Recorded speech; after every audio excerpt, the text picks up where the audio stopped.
How's it going, everybody? This is Tim, And Paul from Burn Academy. and we are doing the podcast Buns and Thighs, and we kind of merge our recordings together. And you can find us on both sources, Burn Academy and personaltrainerandcompany.com. And we are going to be talking about a few different things today. Today's going to be a little different. We're going to do a few updates on what's going on with the business and discuss victories in fitness and a few other things. So, first things first, Paul, anything new with you? Anything going on, Let's see, business or fitness otherwise? related. Yeah, fitness related, not so much.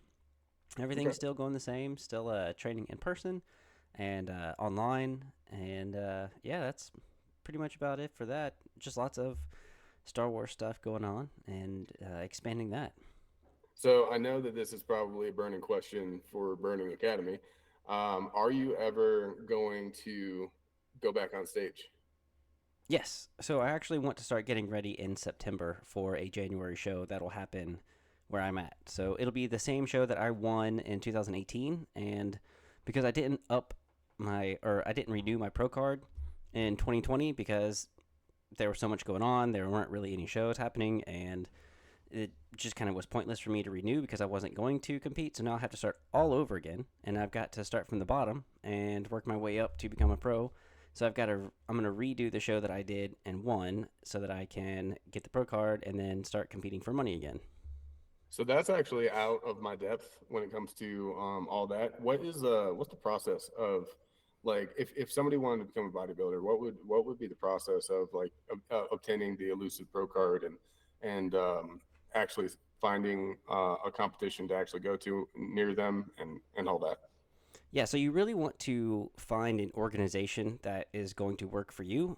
And for me, it was OCB because OCB was in the city, came to the city that I was in, and I wanted to stick my foot in and just try to, you know, see where I was in my physique. And eventually I wound up in my first show winning it outright and becoming a pro that day because when you win overall completely, then you become a pro in Naturals OCB. So OCB is just a Naturals organization. They drug test you immediately once you get off stage. Like when they say you won, they give you the trophy, and then as you're walking backstage, they grab your hand and take you to the bathroom to go ahead and take a piss test. Here, go piss in this cup, Literally, or we're literally. taking this trophy back. Yeah, I was like, wait, can I go grab my phone real quick? And they're like, technically, you're not allowed to do that, but I'm looking at you. Go get your phone and come back because they don't want you to grab like fake pee and come into that, you know, I got you. Were you thing. expecting that, or did they kind of bombard you and surprise you with that? No, I mean, I was a little surprised, but you know, they do a polygraph test to begin with to make sure that you're not lying before the Whoa. competition happens, and then you do the competition, and then if you win, you get drug tested. But the second time I went to my first pro show, I was talking to the guy who was doing the lie detection test and the polygraph, and I was one of his last people before lunch break, and so we both just we finished up and we started walking down together, just talking, and when we went to the sign in room, the promoter guy looked at me walking in with the polygraph guy and was like, "Oh no, did you do something?" And I was like, "No, you really think I'm on something?" And so yeah, that kind of Fraternizing with the enemy. yeah, they were like, "Oh no, did you fail the polygraph?" And I was like, "Nah, he's just coming for lunch." So yeah, it's a very fun thing, but in order to really find what you want to do, you just have to I would suggest finding a posing coach for sure. That should be one of the first things you do, probably even 5 months out before you even get onto the stage, because you've got to get that. You've got to get your poses down, you've got to get your routine down, and you've got to make sure that your muscle mind connection is pretty on point. Because if it's not, and you're up there looking like an idiot because you don't know how to pose, then it's going to show. And if it doesn't look natural, then they're not going to look at you um, like a pro in a way. So I want to make sure that if you're going up there, you need to know what you're doing. I've seen a few bodybuilding competitions, and they they always do some really cool choreographing. What's been your approach to the choreographing and like the music choice and all that? So for an amateur show, you don't have to do anything to music, but for your pro show that they want you to, at least for OCB. So and with men's physique, it was a little weird because I know for uh, what is it for not 212. Oh my goodness, and it's not bodybuilding. Classic physique, that's what it was. So for classic Hmm. physique, you've got to go through a routine and you got to show off everything. Now for me, for the first pro show, I had to do that to music, which was really weird, and I was not expecting that. So I just went through a few of my little things on one side of the stage, then went to the other side of the stage, did the same thing, went back to the middle, did whatever, and yeah, that's really it. There was nothing like crazy you had to make up. And then your song choice is just whatever you want. And I was about to try to go with the Pokemon theme song. I want to be the very best. Nice. Yeah. So I actually think I went with Dr. Dre and For one those of of his you songs. for those of you that don't know, me and Paul are super nerds, Oh yeah, like mega nerds. I am all about that Pokemon, Dragon Ball Z, Star Wars, all that good stuff. But Oh yeah. yeah, I mean it's a fun thing to do. Like I said, you really just need to practice your poses, your front pose, your side pose, and your back pose, and you just need to make sure that you know how to do a lat spread, which is very difficult for a majority of people to do. It once you pick it up though, it becomes natural. But yeah, Yeah. that's something you got to really start practicing. And vacuums, if you can start doing those, that's very highly recommended. How would someone go to look up how to pose and all that? Really, I would get someone in person because Mm. if you find someone on YouTube or anything like that, it's easy to kind of see their routine, what they're doing, and kind of hear what they're talking about. But to apply it and to have someone rearrange your body or like touch you to shift maybe something here and there and give you a true idea of what to do, that is recommended. But, this is what I did. I went online and I looked at, Ryan Terry and Jeremy Buendia and a whole bunch of other men's physique competitors and just saw what they did, how they posed, saw what I liked, and then mimicked it. And then in the coaching sessions of my posing coaching sessions, I basically did what they did, and then the guy tweaked it a little bit or said, here's something you need to do, and then holding a pose for like 30 seconds to make sure that you've got it down is what we did a lot of, because you're up there for even 8 to 10 minutes, maybe 12 minutes, going through poses while they're judging you. And if you start to get too tired in the middle of that and you start slacking off, then you're going to start moving out to the edges to like fourth, fifth, sixth place instead of being in the middle where you want to be. So That yeah, must be exhausting being on stage and posing the entire time. yeah, because people are sweating their nuts off and they're sweating their tan off, and you just see everybody like just Sweating their drenched. tan off. Yeah, you see people with like sweat marks coming all the way down. They got to redo their tan and stuff, but you're flexing for like 15, 20 minutes nonstop, and so you're also in the heat of lights. So you really gotta make sure you know what you're doing. I know we're kind of getting in the weeds over here about the bodybuilding. This is interesting. What would you say that your 2 week prep towards getting on stage was, and is there any modifications that you would make for this future show? Yeah, so I did my first two shows without a actual coach, like a coach for food, diet, and for my workouts. I only had a posing coach. So I did all my workouts and I did all my nutrition for it. And if there's something I could do differently, it would be to get a coach to help me more with nutrition and leading up to that week of the competition, because some coaches like to do the dehydration method, which is what I did, and some people don't. And then, you're cutting out your carbs until that day, and then your protein intake that day has to be on point. Your carbs have to be on point because the vascularity from the carbs kind of help. And yeah, there's so much to the nutrition aspect that I had no clue about, that I was told afterwards that if, I looked flat on a few of my poses and a little bit on the pro show day, I did not pop like You didn't everybody carb else load? because yeah, my nutrition was not there. So I just looked small and like there was no true definition, but you could see that I had muscle, but it just wasn't right. So that is something that I'm gonna have to make sure that I get right next time. Okay. If and this is for the audience too. Have you ever heard of Adam Schaefer?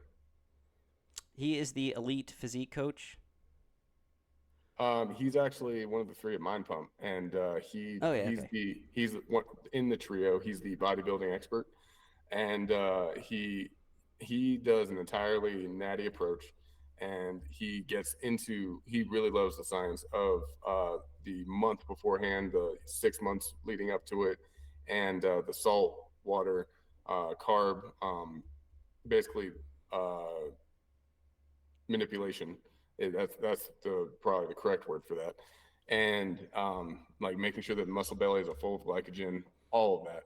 And if anybody wanted to like look up, and if they didn't know where to start, and you mentioned some names that I've never heard of, and if somebody's getting into fitness and they're like, I want to be a bodybuilder, they probably have never heard of them either, and then they'll look up, the famous people. I would direct them towards Adam Schaefer, and since you've won, you. Yeah, So yeah, yeah. uh, definitely, I'm looking forward to hearing more about the prep towards this new stage, and especially on the podcast, and kind of like keep tabs with you on your journey towards this. Do you know when it's going to be? So the competition is in January, and the you won around 3 months to make sure you're getting ready. So truly, like let's see, October, November, December, but then it sometimes it's either mid January, early January, or just late January. Last time I think it was on my birthday, so kind of more late January. So I think if as long as I'm getting set by October to get started, and then I should be good. But I'm probably going to start a month early just to make sure that I I'm doing it right. And so the holidays are going to be really tough because I'm not going to be able to eat and splurge. I'm going to have to make sure that I'm being diligent with what I eat and getting ready for that peak week to compete. Yeah, and I'll keep you updated as soon as I've got a coach here who I actually introduced him to OCB, and now he actually like won the entire league at the Yorton Cup and went first in physique. And yeah, he's been killing it. So I'm gonna wind up hiring him as my coach Nice. for the same competition I entered him in or got him into. And yeah, that is going to be very interesting to finally have someone because I've never had a coach for working out or nutrition, just posing. So it'll be very I, I, interesting. I'd be interested in the conversations you guys have because I think trainers are the worst clients. Yeah, I honestly think that they're going to be really good because they understand, or at least I'm going to understand why he's giving me these exercises, and I'm going to understand how to execute them right. And so I'm going to make sure that whatever he gives me is good, but I tend to not listen to what people give me because Yeah. I'm like, I kind of know what I'm supposed to do and I know that this really works. So kind of letting go and following the routine to the T might be tough for me because I'm going to want to manipulate it to what I like, but Right. I'm going to try to trust the process. So, if anybody is wanting to keep tabs on Paul's progress towards this competition, stay tuned because we're going to talk about it a lot. Oh yeah. So that actually kind of alludes to one of the topics I wanted to talk about, which is uh, having a client listen to you completely, or having the client listen to you and then they also try to add their own stuff into it. Because we train really intelligent people. With like they're not dummies, and the fact that they want to better themselves health wise and want to get into the science of it, that shows wonders and bounds towards what kind of person they are. And some of the challenges as a trainer is to convince a highly intelligent person that this is the way. And I have a few clients like that, and they are wonderful people. And they've actually seen some victories lately. Gabe, he doesn't mind me mentioning him on the podcast. He It took a minute, but we finally got the nutrition dialed in, and since I control his workout, I know that it is matching the nutrition regimen that I've assigned to him, and he is. immediately dropping weight, immediately gaining muscle, and that sweet spot where you're gaining muscle and losing weight and losing fat at the same time.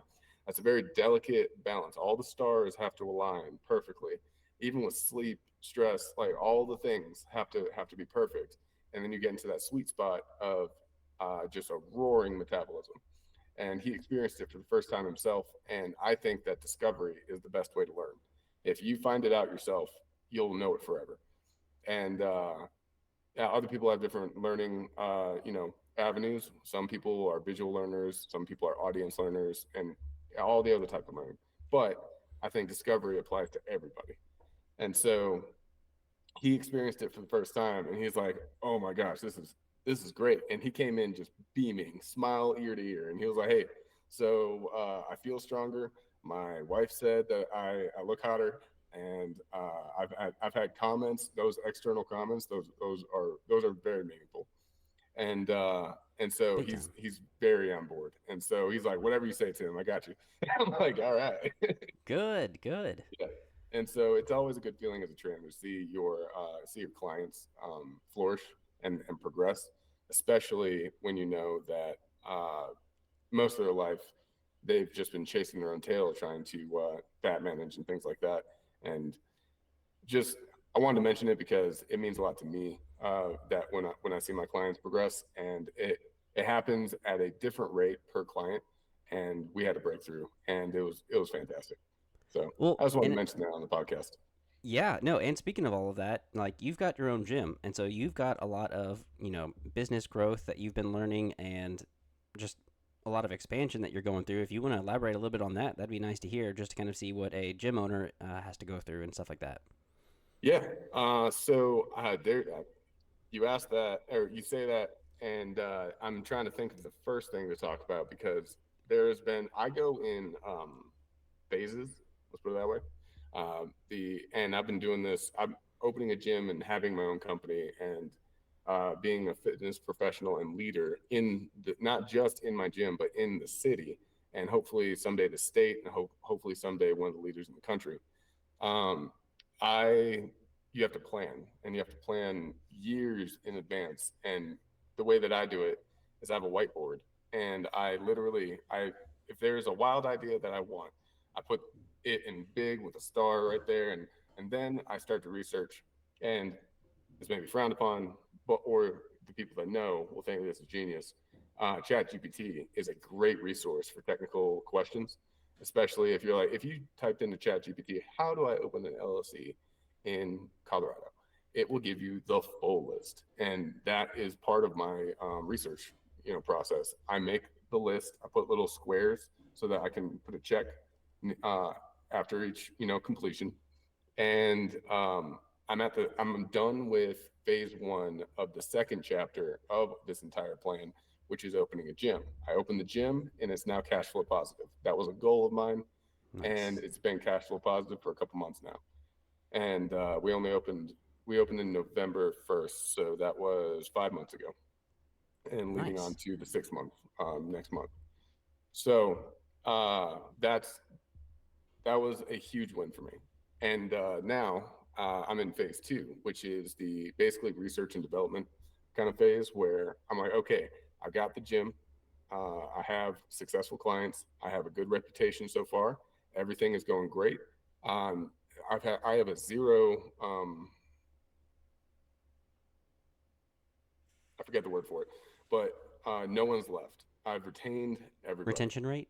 You've got no Yeah, one I leaving have yet. I have 100% retention rate. I have a zero attrition. There we go. I have a zero Ah, okay, percent attrition rate, and that's almost unheard of in the fitness industry.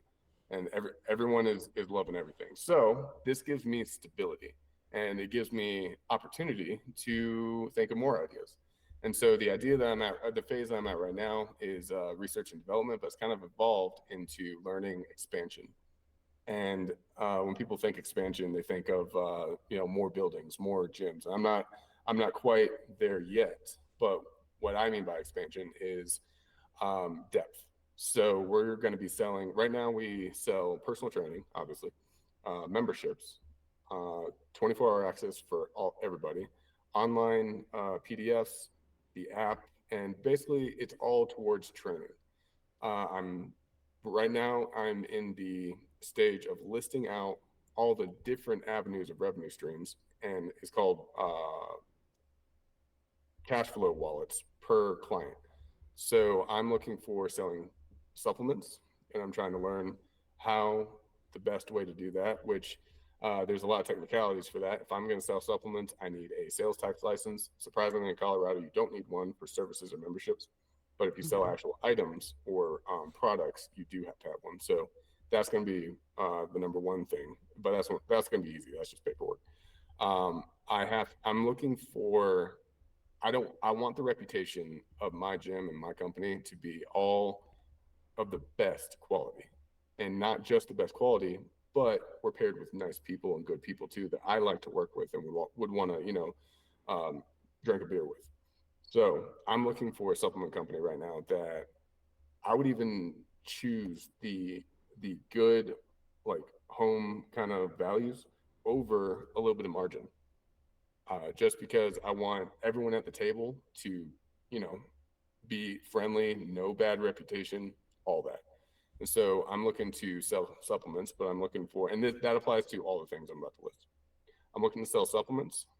We sell right now UCAN, which is a great company. They started the company by basically inventing a new way to um, refine complex carbohydrates, and it was made for somebody with glycogen storage disease.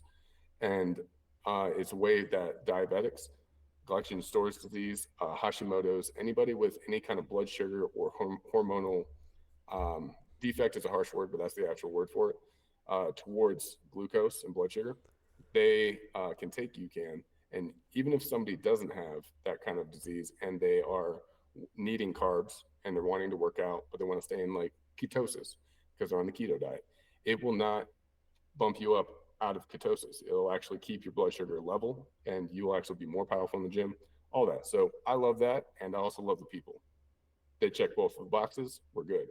We actually had Ranchland Farms walk into my gym the other day, and they sell grass-fed, grass-finished ground beef, and they wanted to partner with us. And they're really cool people, and they have a great product. I get paid in meat, so I'm like, all Nice. right, Yeah. and, Especially with meat and prices nowadays. right, and we're going as low as $6.79 a pound for grass-fed, grass-finished. That is insane. Yeah. And I'm a tsunami when it comes to marketing and business. And so I was like, cool, got you. I immediately got a 70 pound order, and they were like, oh, that's awesome. And I was like, okay, I'll get another 100 pounds next week. And they're like, hold on, we only have so many cows. Like, Yeah. like they actually asked me to slow down on it, but they're super excited about like the way that I do business. It's kind of, I don't know if this is derogatory or not, but it's a good compliment. I do business the Chinese way, where I want to sit down with you, I want to hang out with you, we become friends, and then as friends we talk about business. And so we have a good rapport already. Me and Ranchlands meet, and they're like, okay, so let's slow down and let's actually trickle the meat orders and just make sure everyone likes the product.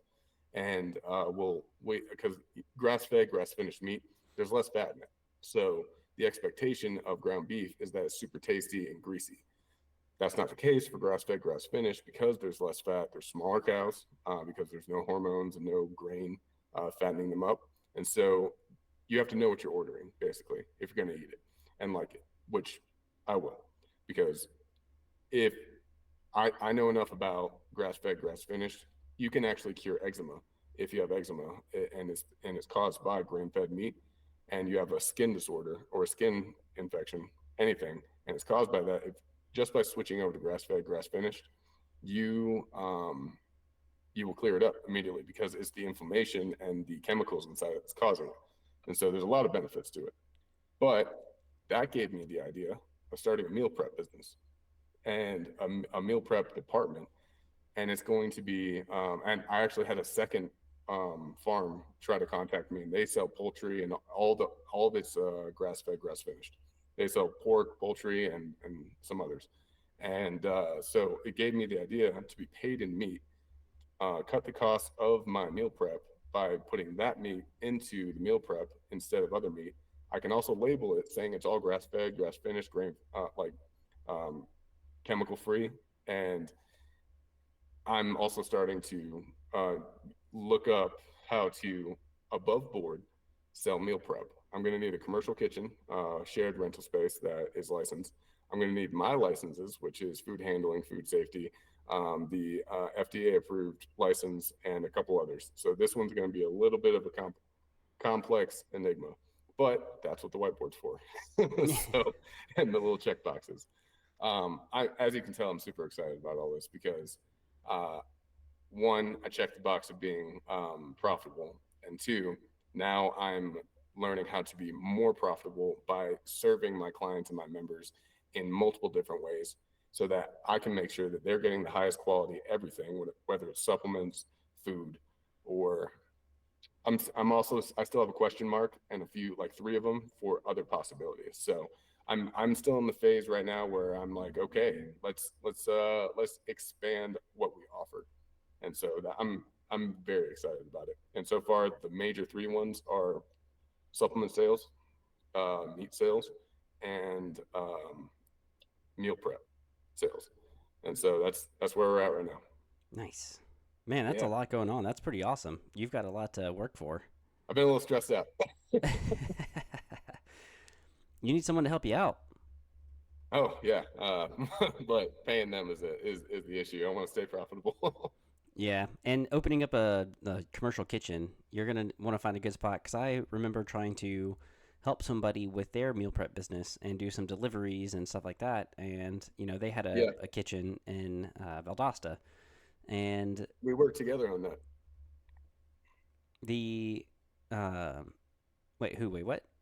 Yeah, remember we worked. You brought me Oh in on yeah, that. we both Yeah, drove. and Oh God.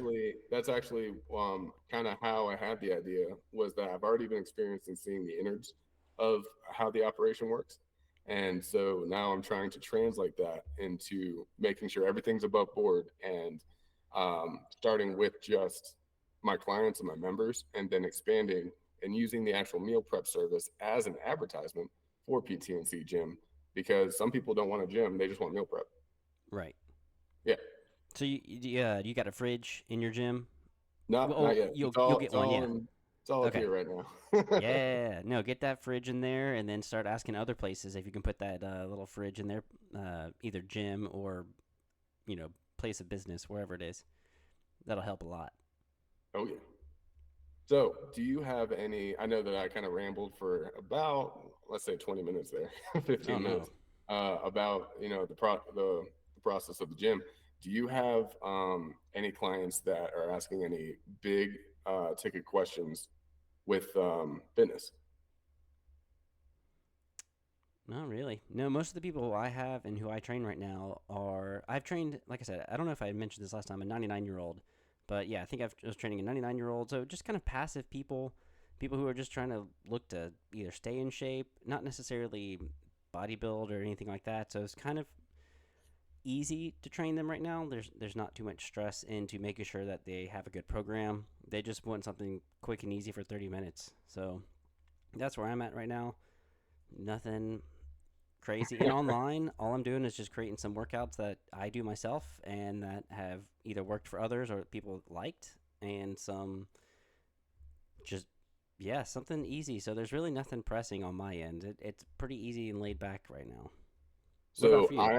I actually have a client. Let's call him Bob. That says is not his name, but I haven't asked permission to talk about him on the podcast by name, so I'm going to call him Bob. Bob has some back issues, and if people have been watching the show, by the way, I don't know if you're listening or watching us, but you can see our beautiful faces on YouTube and Spotify, and anywhere that shows video, because we would get more content out of it by seeing our charm. But Yeah. if you're also just listening and you're in the car, just listen, don't watch it, and that is cool too.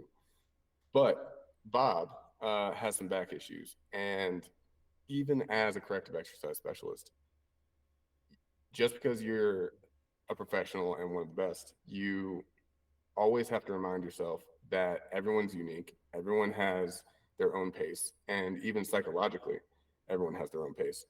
And Bob, he has he had to stand whenever his back flares up. He has to stand in a crooked position with his spine curved. He has to lift his left foot, his left heel up, and he literally has to stand like that for about 5 to 10 minutes. And it used to be like that every single day, multiple times a day. Um, I think I've mentioned this before on the podcast, but he reported to me that he hasn't had to do that about 4 weeks after we started at all, and he's been pain free. Now that sounds good, and it is, but and this is for fitness professionals out there that are dealing with corrective exercise clients or people with um, Old injuries, anything like that, old maybe. injuries. I was trying to think of the actual word for it. Contraindictions. Yeah, that's the word. Contraindictions, to where they're limited. Even if they report that they feel better, that's that's like saying, "Hey, the medicine's working. Don't stop the medicine, though." So uh, we are doing. We're getting into squats. We're getting into deadlifts, but very lightweight. And I have to constantly remind him. He's like, "Oh no, I feel great. I can do this." I'm like, "Let's still baby foot it because you may not feel like you're in pain anymore, but those disalignments and those the new muscle that you've grown to help you realign is still fresh, and your bones are not dense enough to handle what you think you can. Even though you're aligned, you still have not been working out your entire life, and so your bone density is still brittle. And so we need to kind of baby foot into it. And I say baby foot. That may sound condescending, but that's just how I say it. Small Um, steps. yeah, and so he wanted to do 25 pounds on each side and do a squat. And it was my job to basically tell him, no, let's actually just do the bar and maybe tens on each side, so that we can still work on pouring cement on the alignment. And it's that kind of holdback that a personal trainer is there for. And so people that go too far into one direction too fast, they will cause injury.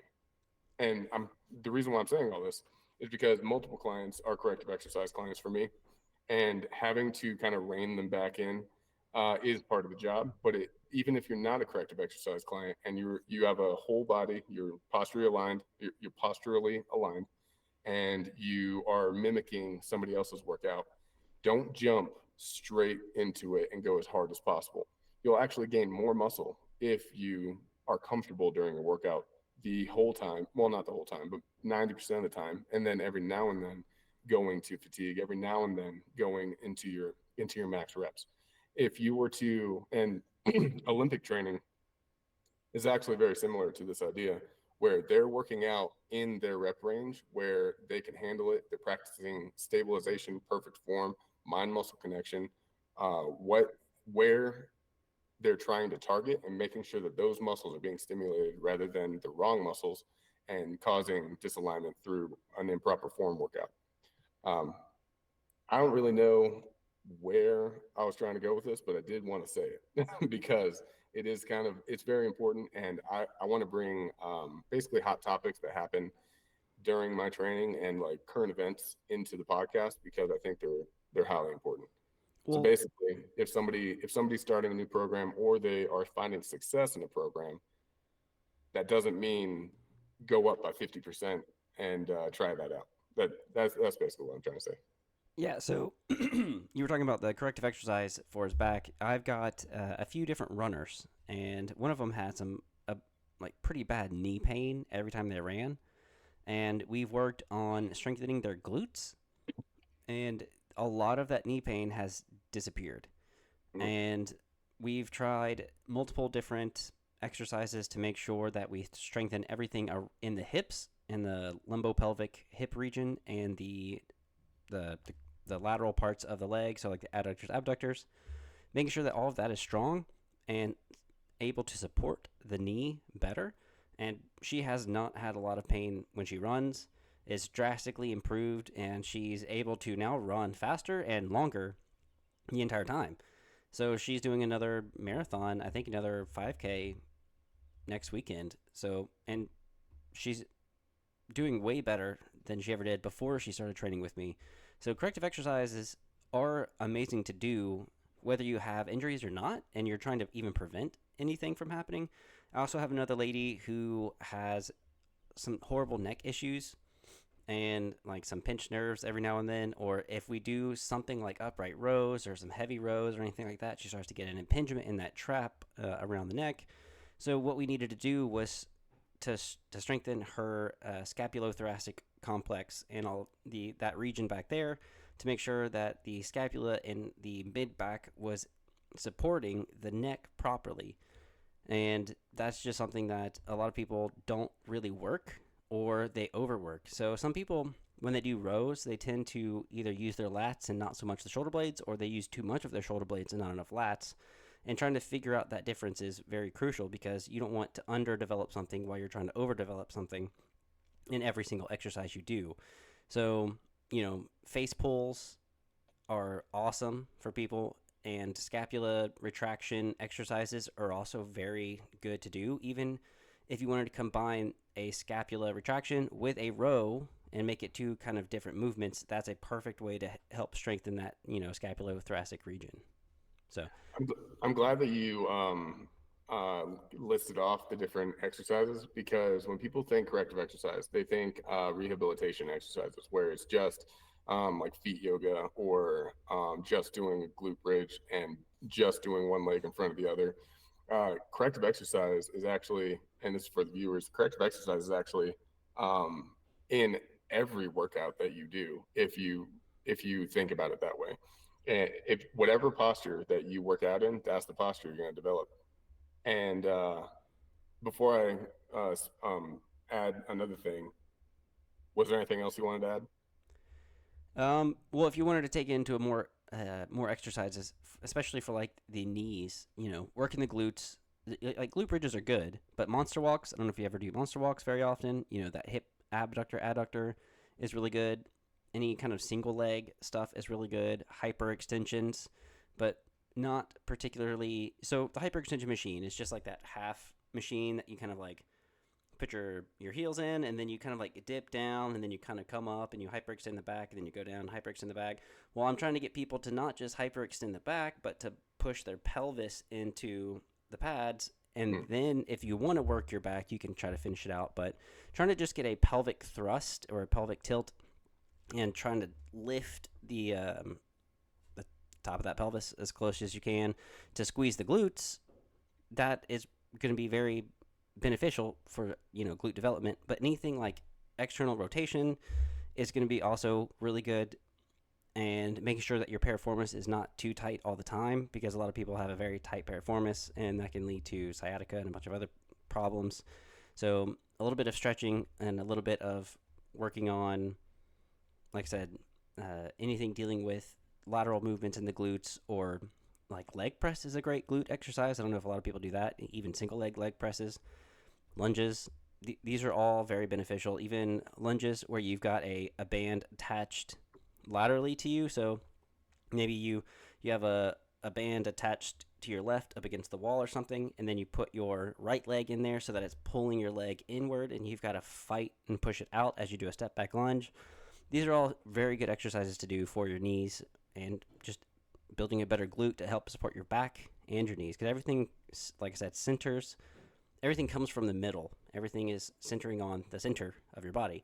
So if you can strengthen your core and your glutes, your back and your knees, and everything going outward is going to, you know, be way stronger and way better. So that's really some other exercises and stuff to think about. That's awesome. I'm glad we're talking about this topic, because this is a very important topic. So when somebody finds our podcast and they're thinking, okay, I want to learn how to work out, I want to learn where to start. Um, People usually get advertised to as you need to eat this much, and you need to do the king of all exercises and all that. That's actually like the third step. The start is actually corrective exercise. Whenever I bring in a client and let's say Susie wants to lose 20 pounds, the first thing I check is pain. and disalignment and overpronation, things like that. You mentioned that your client, the runner, she has less knee pain, and I kind of want to go in depth of the whys on for the viewers so that they understand more of the importance of the steps to fitness. And in my opinion, the steps to fitness is one, adherence, wanting to, and believing in the process in itself, and actually not just being in the contemplation stage, but actually like, okay, I'm ready. So basically, the adherence stage, and then the very next step is corrective exercise. Are you in pain anywhere? Are you disaligned anywhere? Does certain exercises cause you pain, and why? Because if you were to jump straight into heavy lifting or even light lifting with high rep, or you jump straight into the muscle building aspect of fitness, or even the cardio aspect of fitness, which is running, biking, swimming, all that jazz. Um, you're skipping a step, and you're actually, this is one of the main reasons why people who are inexperienced jump into fitness and jump right back out, because they either get an injury or they start to feel pain in places that they weren't expecting, and it makes them scared. It scares them, and it rightfully so. So when it comes to the knee pain, do you mind if I go ahead with that, or do you Yeah, want go ahead. to? No, no, no, go ahead. Okay, cool. So when somebody is a runner and they are feeling pain in their knee, or even doing squats and they're feeling pain in their knee because of the squats, they're doing some kind of leg exercise and they have knee pain.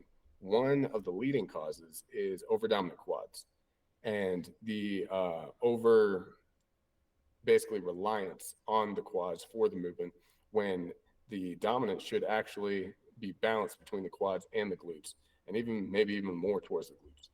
Uh, and when somebody squats and they lean way too much over, their butt goes up first, and their back stays at the same angle, and they may even lower their angle where their chest goes deeper into the floor and their butt goes up.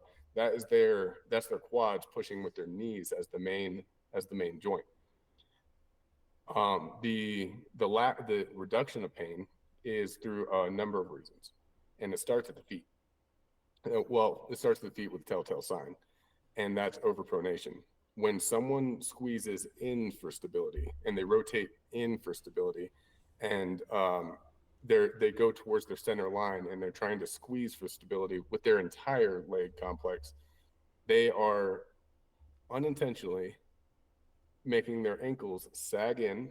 They're collapsing their arcs, and they are squeezing with all of their adductors while they're trying to stand up, do a deadlift, a squat, or even that. This applies to even running in microbursts, to where all of their internal rotation is causing and you do it over a repeated amount of time, it causes a imbalance and a shortening of muscles, a lengthening of muscles, and you get really strong in all of the squeezing muscles and the outside muscles where their stability is their cause is to stabilize outwards. They're kind of left behind and they're weakened. And so when you internally rotate your legs, your hips actually tilt forward in the front, and causing lordosis, meaning a higher curve in the lumbar spine, the lower back, and it even goes up to a forward lean, forward shoulder, and lordosis in the neck as well. So just through that squeezing motion, a lot of different things happen, all the way to the tip of your head to the bottom of your feet. And one of my biggest selling points and to a new client is immediately making their squat feel better. So somebody comes in and they're like, "Yeah, I want to lose 20 pounds." And I'm like, "All right, cool." We do the full thing. And then, all right, let's do a mobility stability test. So we go over to the grass over there, and I'm like, "All right, let's see your squat." And he's like, "You're not going to show me?" And I'm like, "No, I actually want to see how you squat." Because one, if you're doing something right, I don't want to overcomplicate it, and then you overthink it, and then you do it wrong, and you were doing it right in the first place. I just want to see where you're at. And secondly, what I don't say is I want to see what kind of postural deformities you have in that motion. So they do a squat, and 7 times out of 10, there's an internal rotation. There's a sag in the ankles going inwards, and their hips are cocked forward too much, and they have to, because of that, they have to bend over. And I always tell them a squat's not about how low your eyes go, it's how low your tailbone goes. And so they go straight into a internal rotation of the knees. Their butt goes backwards, and then they tip over, and then they come up, and you can see the strain with their lower back because they're trying to banana upwards, and they're trying to come up. And I was like, so how did that feel? And they're like, well, my knees hurt, my ankles hurt, and my lower back hurts, and I think Mm. my neck is stiff because of it. And the one simple trick, and it really is I'm like, okay, now I want you to watch me, and we're going to talk about feet placement for a moment. We're going to start it at just a 45-degree outwards foot pattern, or a 30-degree, depending on their height and how wide their feet are, and like where they place their feet for the squat, whether they're doing a sumo squat, an Asian squat, or a regular squat. I call it a 90-degree squat. And we usually try a regular squat, and their feet are placed correctly, which is slightly outward pattern and about armpit length apart with their heels. And I'm like, okay, now what I want you to do is with the gluteus medius and all of the externally rotating muscles, I want you to think of a line, because there is a fascia line that goes down on the outside of your leg. Start from your butt on the left side and the right side, but individually. On the left side, it goes to the side of your knee on the outside. It goes down your shin, crosses over, and then goes up under your arc, helping support your arc and connect it underneath behind the big toe. I want you to think about that line and visualize it. Now I want you to yank it outwards, the whole thing, not just the ankles, not just the knees, not just the hips, all three. I want you to try to rotate them outwards, and then try to sit up as straight as possible. You can set your lean first, but I don't want you to move that angle again. Once you set your lean, stay there. Now puff your chest up, bring your shoulders together and down, and then rotate both legs outwards for stability as you go down. And then when you get to the bottom of the squat, make sure it's dead fast applied, because that's when they lose it. They're like, I'm doing it, and then they get down 90%, and that last 10%, they sag inwards and crouch over and do a little trying to pick grass kind of position, and that's where they lose it. So you want to make sure it's applied throughout the whole thing. Rotate your legs out, puff your chest up, shoulders together and down, and then make sure that you're focusing on the arcs. I basically I show them where the arcs are. I show them that when you rotate out, your arc goes up. When you rotate in, your arcs collapse. So we have them support their arcs throughout the entire movement. They come down, they come up, and they hip thrust out of it rather than just pressing with their knees. They hip thrust for the main momentum. And squat A, which is what they did before, was entirely painful. Squat B, no pain whatsoever, and it felt right. And so that's a big victory for them. If they don't hire me and if they leave, they know that forever from now on, and that is a life changing moment just right there.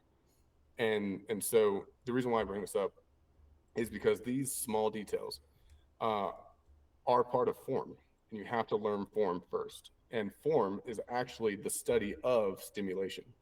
So if you're stimulating the correct muscles, you're automatically in form.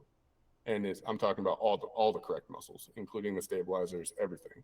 And Properly so, execute properly executing the movement correctly. right. And so if they are in alignment, they're doing it correctly. But people skip that part, and they are more worried about which exercises they're supposed to do instead of mastering one at a time and trying to make sure that they're posturally aligned during the entire movement. And that will actually make them stronger and more stable in the future without pain. And it's actually a pain preventer, because once you're posturally aligned and then you add muscle, it's like pouring cement over the whole thing, and you're just a safe human being in the gym. So yeah, that was my spiel. Yeah. No, I mean, you're absolutely right. If they're not executing the movement right, you're going to have some imbalances. And that also includes, where you're applying pressure and how you are descending and ascending in whatever movement you're doing. And just to like tap off on the squats, like if you're going down into a squat, like you said, I even like to see people perform a squat just how they naturally do it themselves. Because if they're watching me, some things are going to get a little weird because they're going to try to overcompensate or do something.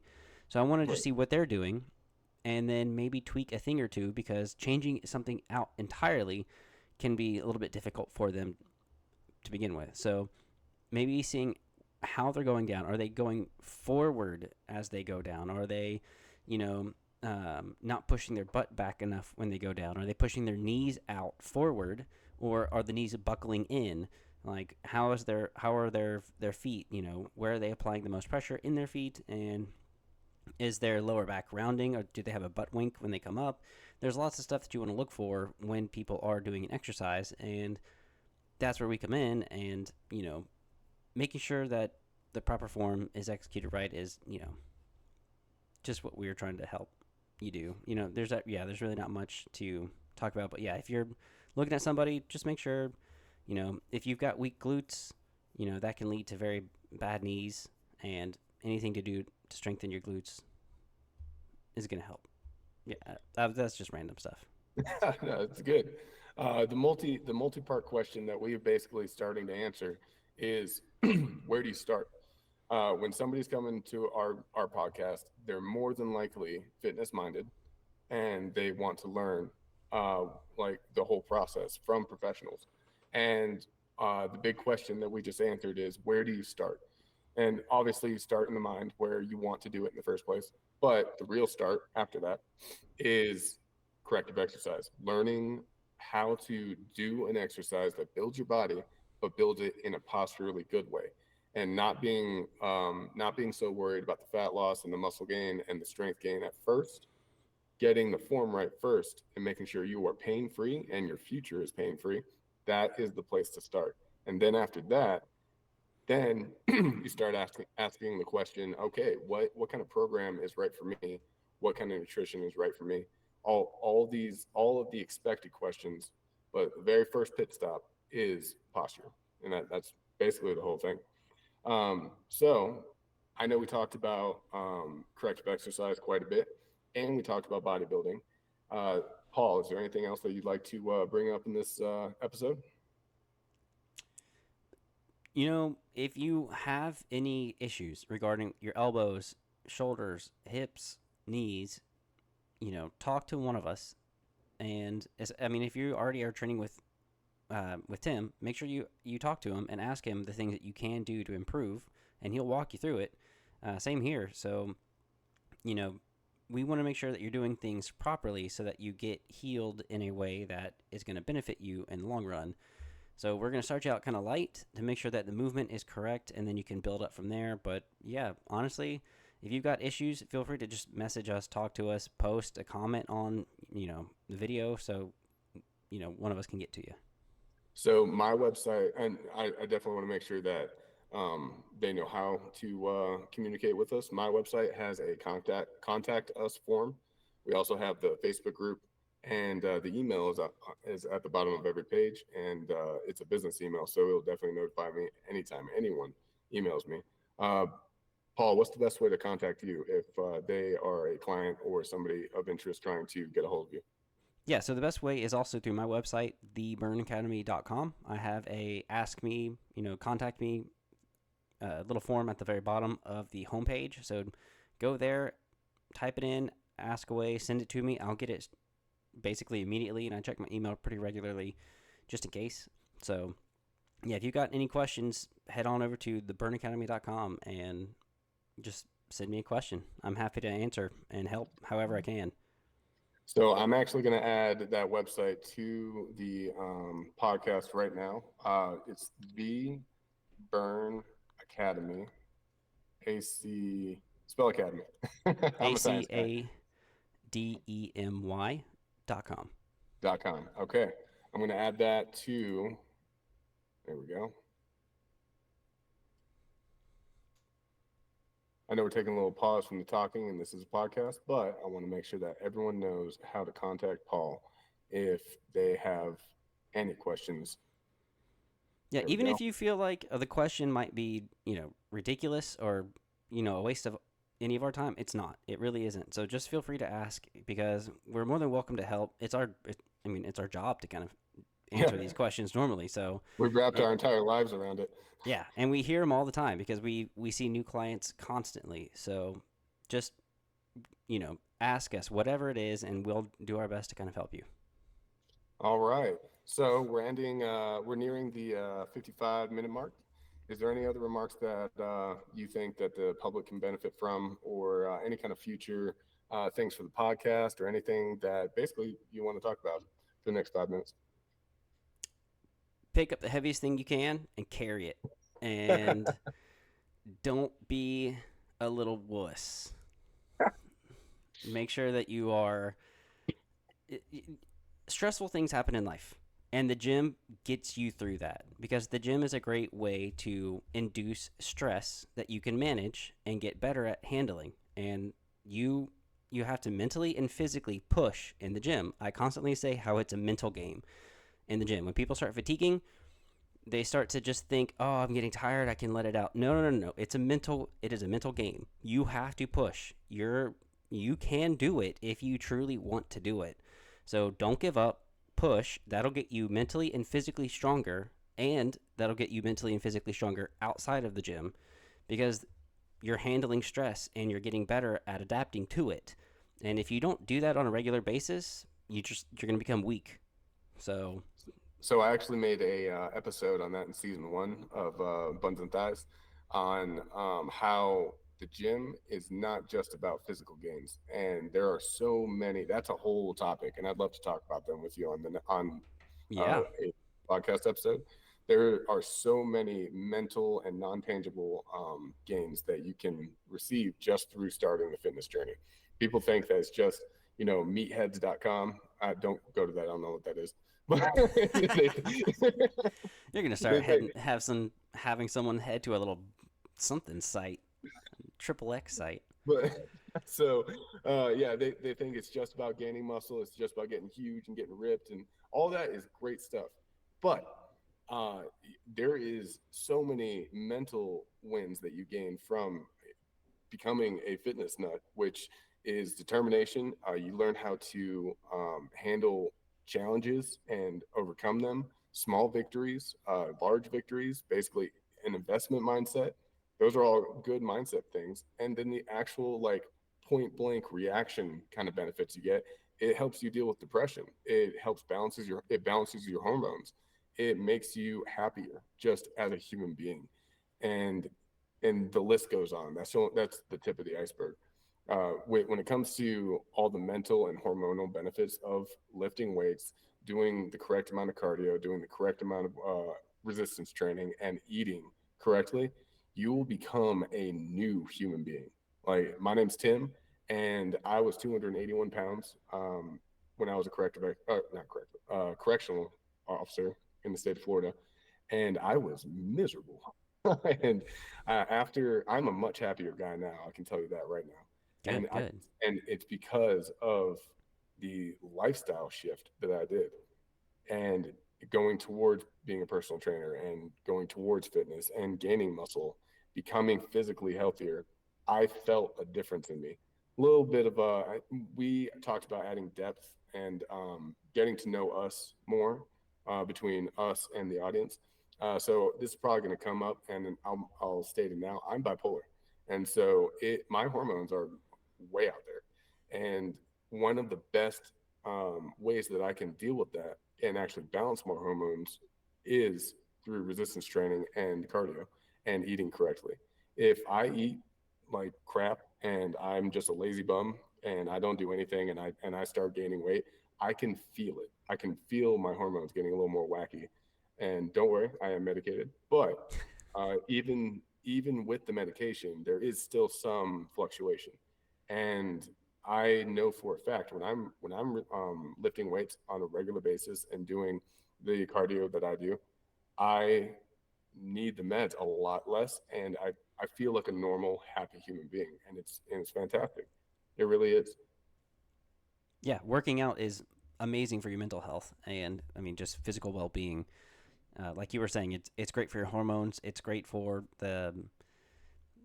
the different chemicals that are being released basically whenever you're working out. And I've had a lot of people who did have depression that I was training who didn't actually have to take as many meds since they were working out, and even like cholesterol, a whole bunch of other things. Like they didn't have to take it as much because now their body is working for them rather than them being at the mercy of their own body. They're yeah. Side note about cholesterol. I know we're nearing the end, but do you remember Miss Rosner? Somebody I used to train at Premier. What does she look like? Um, Up in the age, probably around 67 at the time. Brunette, black hair, always super positive. Maybe She's if I saw her around again, I 5'5". probably would. So Miss Rosner was she was having trouble with her cholesterol, and the doctor that she went to almost wanted to do a case study. I was not. This was my like first year as a personal trainer. I was if a doctor wanted to do a case study now with one of my clients, I would jump on that. But at the time, I was like, oh, I don't know, like I don't want all the attention. It was like all that, but she entirely balanced her cholesterol just through resistance training, and Nice. starting actual resistance training within 6 weeks, because she gets her cholesterol checked regularly, and it was very high. Her LDL and her HDL was completely like imbalanced, and then they both got to the 70s, and I was like, whoa. At the time, I didn't know how significant that was, because a lot of people, they think that red meat and resistance training and all the manly type of workouts will actually make your cholesterol suffer. And I'm not talking about fitness enthusiasts. I'm talking about just the public, the people that don't know and are subject to basically the marketing schemes of all of America. They associate with high cholesterol with being, bulky and heavy lifting and all that. And that was my first experience with some of the non-mainstream benefits of resistance training, and it blew me out of the water. And still an example that I use today to convince people of the benefits of resistance training is if you want to balance your cholesterol, lift weights. Like that's and lift weights and eat towards muscle building. Eat healthy towards muscle building, and the cholesterol will actually take care of itself. Yes. Yeah, you got to have a healthy diet. You cannot out train a bad diet, but Right. working out and all of that will help the cholesterol, big time. All right. So it's at an hour and 2 minutes. I think today was a great session. Is there anything session episode? Sorry, Yeah. Oh personal trainer brain. Is there anything that you want to add before we wrap it up? nope. Just talk to us if you've got any questions. Like, we are Okay. here to help.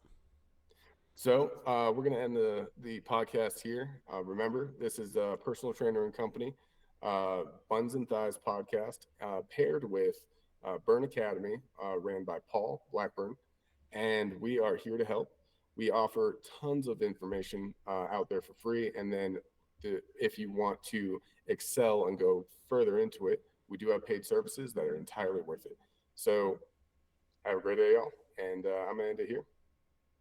Yep. Have a good day. Bye. And Peace. yeah, I'm probably going to cut that part out. Ah.